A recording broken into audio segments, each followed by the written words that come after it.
Homme d'affaires depuis plus de 30 ans, Steve Marcoux de Sainte-Marie est copropriétaire de l'entreprise Super Médic. Créatif dans tous les aspects de sa vie, il a franchi les barrières pour réaliser ses rêves, qui sont d'avoir une entreprise prospère, de vivre au Mexique et de s'épanouir en tant qu'homosexuel. Voici l'extraordinaire histoire de Steve Marcoux. Je suis né en 1973 à Montréal. Mes parents, Beauceron, avaient dû déménager là pour le travail. Rapidement, mon père, qui travaillait chez Hydro-Québec, a été transféré à Trois-Rivières. J'ai passé mes premières années de connaissance de vie à Trois-Rivières, puis rapidement, on est revenu rester en Beauce à Saint-Joseph. Et c'est là que ma sœur est née, j'avais 4 ans et demi. On est resté là jusqu'à ma 5e année du primaire pour s'en venir à Sainte-Marie, rester plus proche. On avait un chalet au lac Marcoux.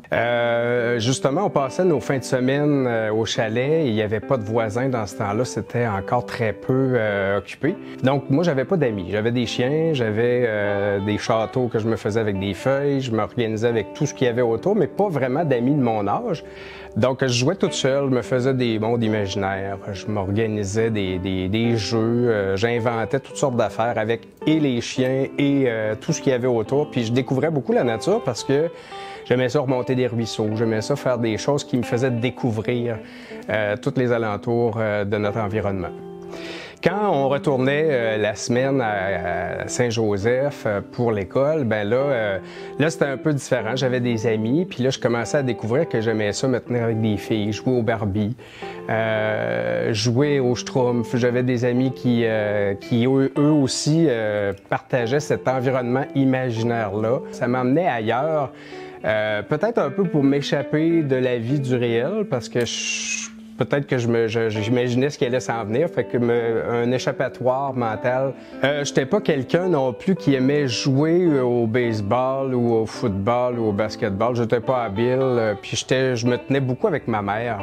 Puis forcément, forcé d'admettre, un moment donné, un de mes professeurs d'éducation physique m'a dit « T'as pas visiblement joué au ballon dans ta vie beaucoup parce que t'es pas bien bon. » Fait que là, j'étais pas jamais choisi dans les équipes à l'école dans l'éducation physique, sauf quand on avait de la natation. Là, moi, j'avais, depuis tout jeune, étant donné que je restais au bord d'un lac, mes parents m'avaient fait faire des cours de natation.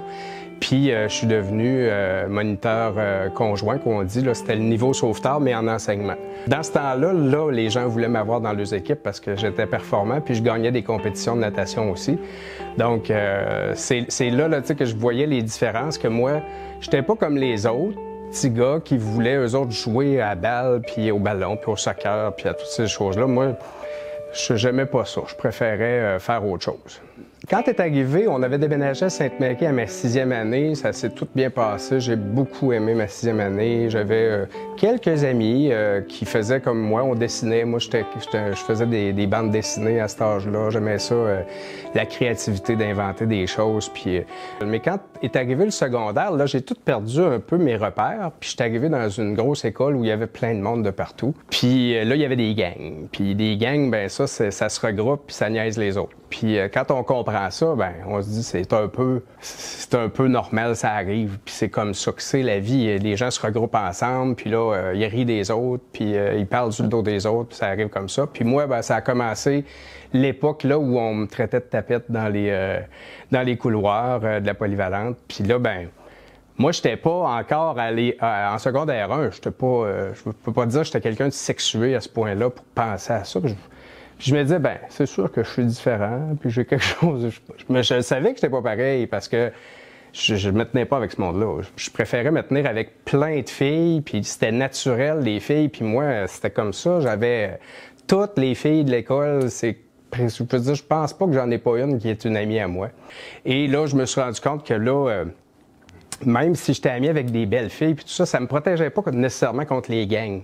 Ce que je vais faire, ça va être une bonne idée, je vais commencer à trouver un maillon de la chaîne là, dans une gang, puis je vais me mettre ami avec, puis je vais voir ce que ça va donner.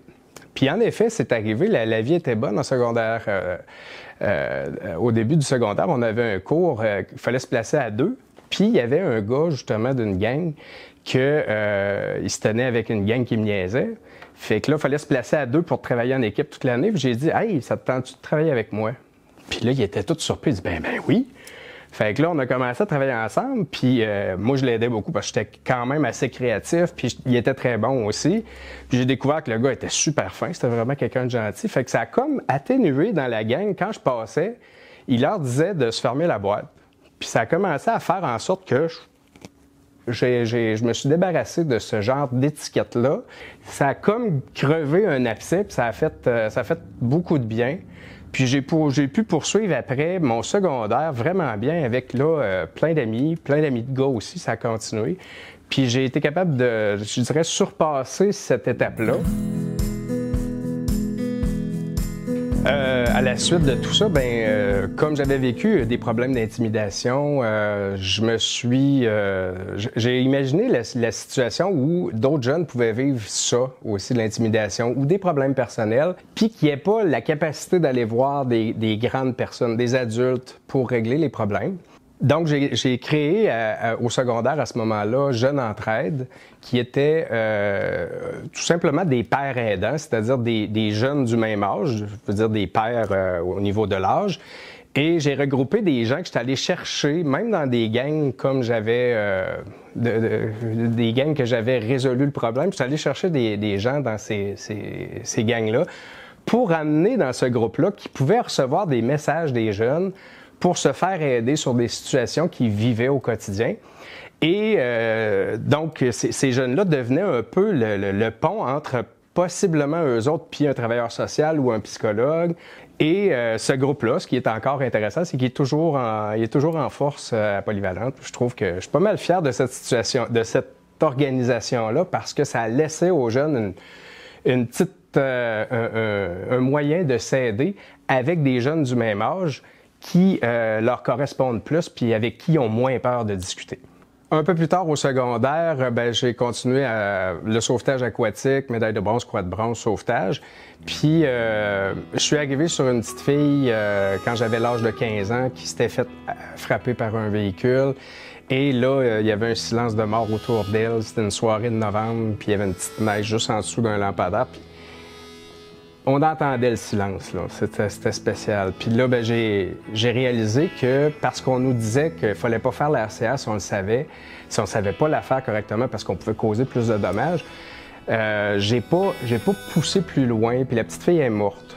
Puis là, ça va avoir posé les bases de ma mission de vie à partir de là. Et c'est pour ça qu'après, je me suis dirigé en soins infirmiers au cégep.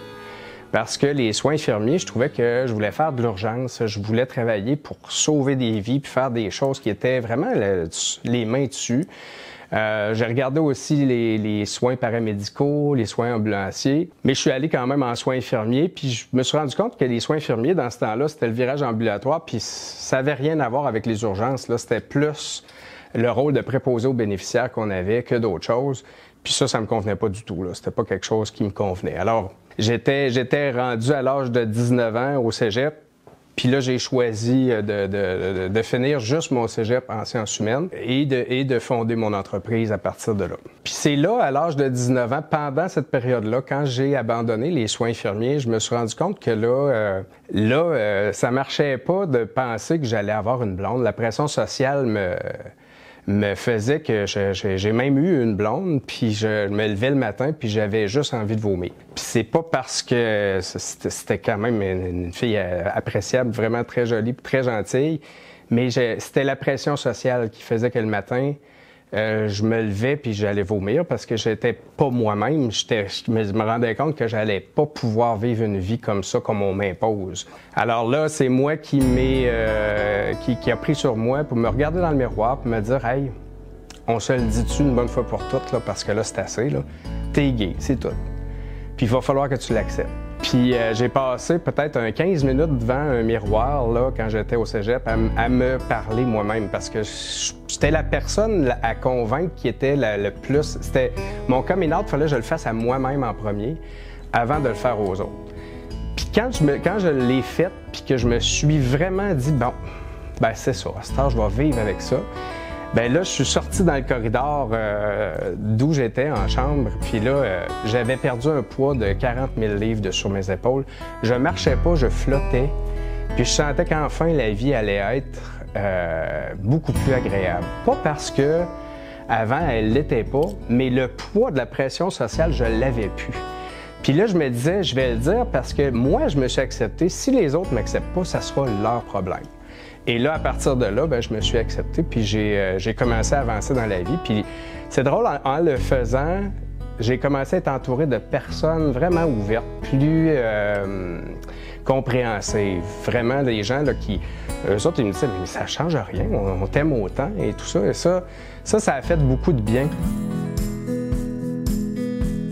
Mais là, dans ces années-là, je suis retourné au cégep à Québec.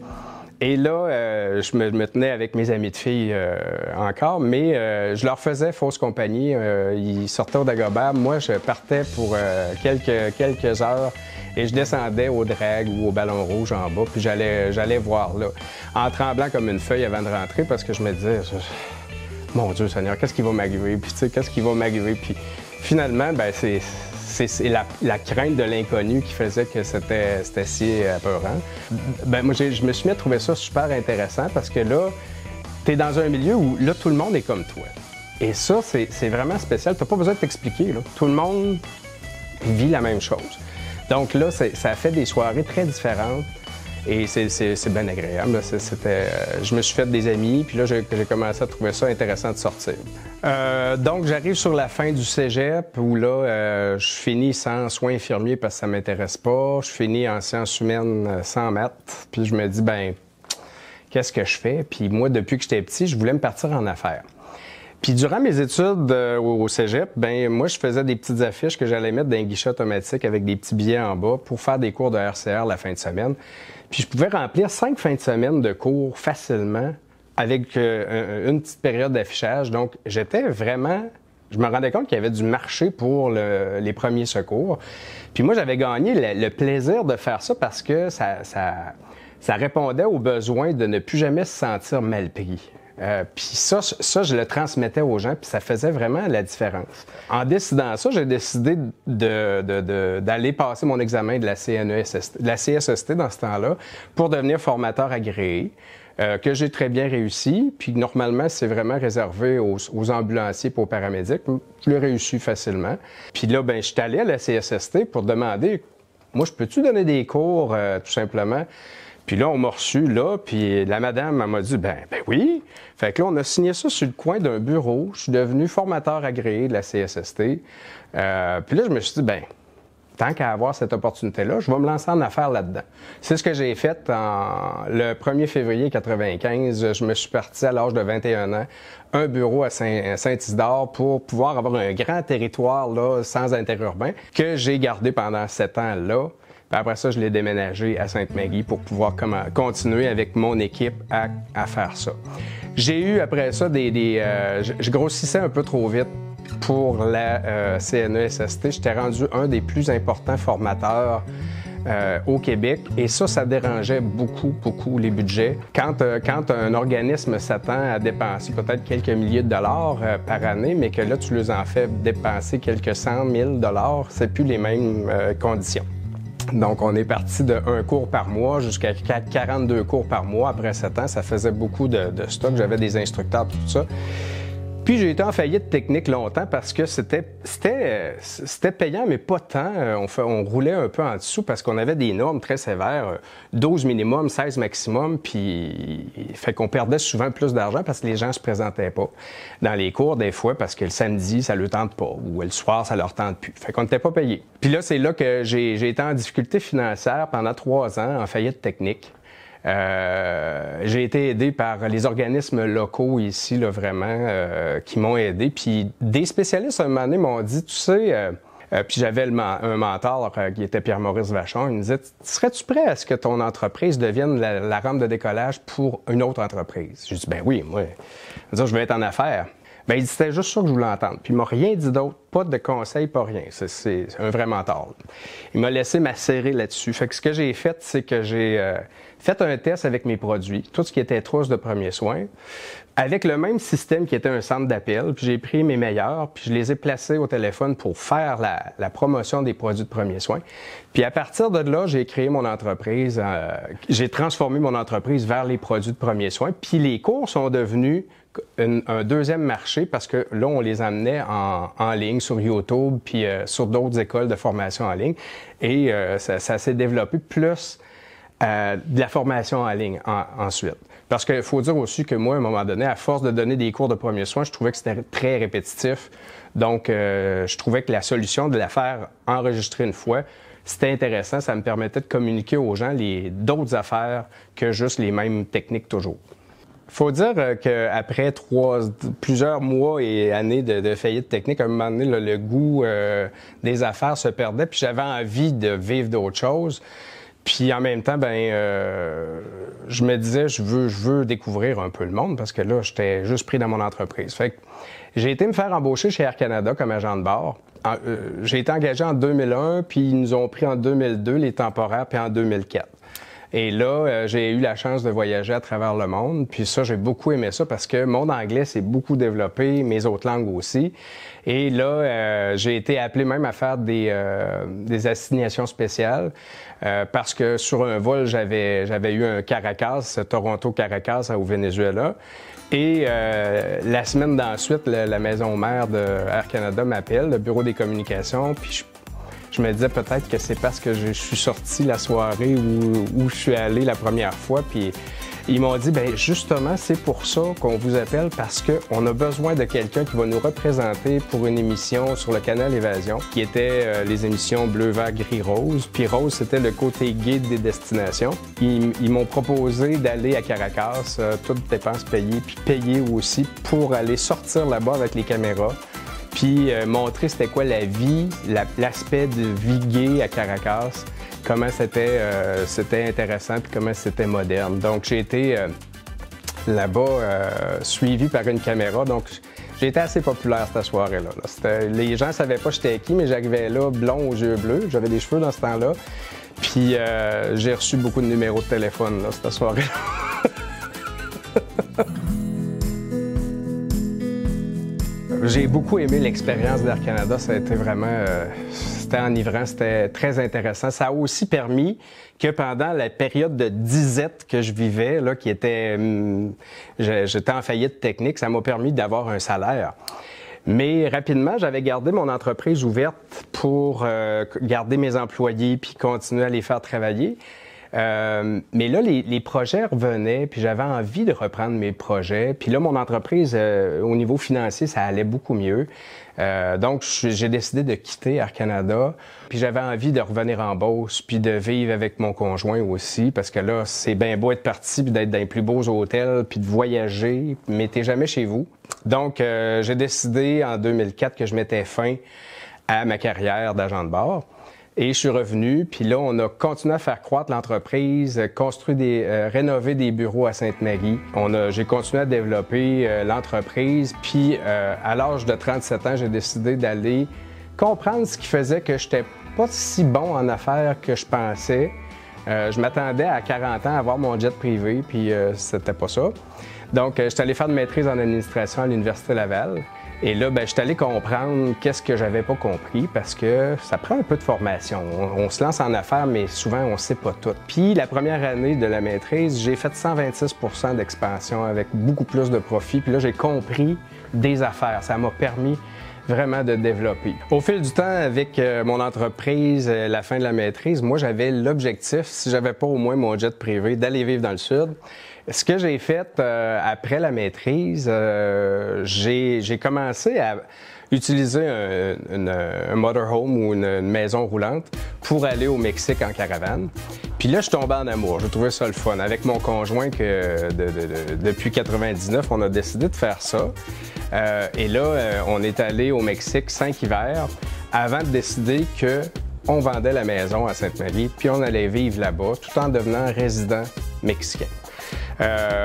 Et ça a bien fait parce qu'on a passé proche de ne pas pouvoir le faire à cause de la pandémie, mais on est devenu résident mexicain juste avant la pandémie.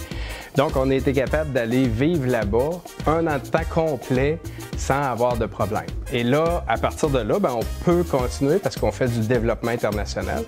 On a décidé de continuer à faire du télétravail à partir de là-bas parce que la pandémie a favorisé ça pour mon entreprise.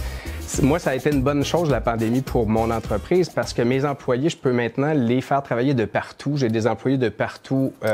J'en ai au Maroc, j'en ai au Nicaragua qui parlent français. Et on sert les clients en 3 langues, mais tout le monde travaille de chez eux. Et moi, ça m'a permis, avec mon conjoint, d'aller travailler depuis le Mexique. Et moi, ça me permet maintenant même de faire croître mon entreprise, là, la pandémie. Puis même dernièrement, on a eu l'offre de TELUS Santé pour pouvoir revendre leurs produits de télémédecine, télésanté. C'est sûr qu'avec tout ce qui se passait là, de tumulte, la maîtrise, le Mexique, la gestion à distance, les complications que ça amenait de vouloir vivre cette vie heureuse-là, je me suis fatigué. Puis j'étais mal entouré à ce moment-là. Puis j'ai fait un burn-out. J'ai fait vraiment un burn-out. Puis j'ai compris qu'un burn-out, c'est pas parce qu'on travaille trop qu'on fait ça, c'est parce qu'on travaille avec les mauvaises personnes. Puis là, j'ai compris que j'étais mal accompagné, puis que je devais être bien accompagné. C'est ce qui a fait que là, j'ai fait le changement. Puis l'Université Laval m'a aidé parce que j'ai été capable d'embaucher mon associé actuel il y a 10 ans. Et mon Jean-Christophe, c'est un petit génie. Ça me permet d'avoir pas toute seule la gestion de l'entreprise puis d'avancer. Surtout avec l'intelligence artificielle, les nouveautés. On offre maintenant des cours comme on est en ligne. On est capable de retraduire toutes les formations de secourisme en 28 langues. Et ça nous permet de former des gros clients, là, des clients majeurs qui, eux autres, ont besoin de cours en tagalog, ils ont besoin de cours en portugais, ils en ont besoin en espagnol, parce qu'il y a quand même une bonne communauté de ces immigrants-là qui doivent être formés, puis qui ne parlent pas français ou anglais. Donc, nous, on est la solution à ces gens-là pour pouvoir être formés. En plus des produits de premiers soins qui sont vendus aux entreprises qui en ont besoin de par mon centre d'appel, qui est tout technologique aussi par tous des serveurs cloud, là, évidemment. Mes gens sont tous connectés dans le cloud et tous nos systèmes sont tous interconnectés pour permettre à nos gens qui sont partout sur la planète de travailler en même temps. Puis en plus, dernièrement, il y a eu un changement au niveau des normes, puis on est capable de servir l'ensemble du Canada au niveau des trousses de premiers soins, parce que toutes les normes sont rendues standardisées partout dans toutes les provinces. Aujourd'hui, je me compte chanceux parce que j'avais pas de modèle à suivre de gens gays et j'ai dû inventer ma vie. Puis maintenant, je vis au Mexique avec mon conjoint. Ça fait 26 ans qu'on est ensemble. On fait un couple idéal, on est super bien. On a nos 3 chiens. On a un jardin pour ces 3 chiens-là. On vit la moitié de l'année dans une belle température, puis l'autre moitié au Québec.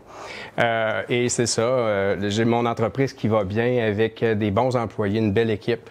Ça avance bien. Puis je me suis rendu compte au fil du temps qu'en plus d'être bien accompagné, ce que je suis et ce que je suis chanceux d'être, c'est d'arrêter d'avoir peur de tout, du passé, du présent, du futur. Vivre le moment présent, en particulier, c'est ce qui est essentiel. Mais la peur, ça empêche les rêves, puis ça empêche d'atteindre ses objectifs. Puis à toutes les fois où je me suis rendu compte que j'avais peur de des choses, ça m'a empêché d'avancer. Mais quand j'ai surmonté mes peurs, là, j'ai avancé. Puis c'est là que je me suis rendu compte que la peur, faut s'en débarrasser à tout prix pour pouvoir vivre une belle vie. C'est pas toujours facile de faire ça, mais c'est comme de l'exercice. Plus qu'on s'y exerce, plus c'est facile. Et ça nous permet de vivre une vie heureuse. Steve Marcoux s'est éloigné des standards afin de vivre une existence à son image. Pour ce faire, il a vaincu ses peurs et il bénéficie aujourd'hui d'une vie prospère et agréable en tout point. C'est ça la vie.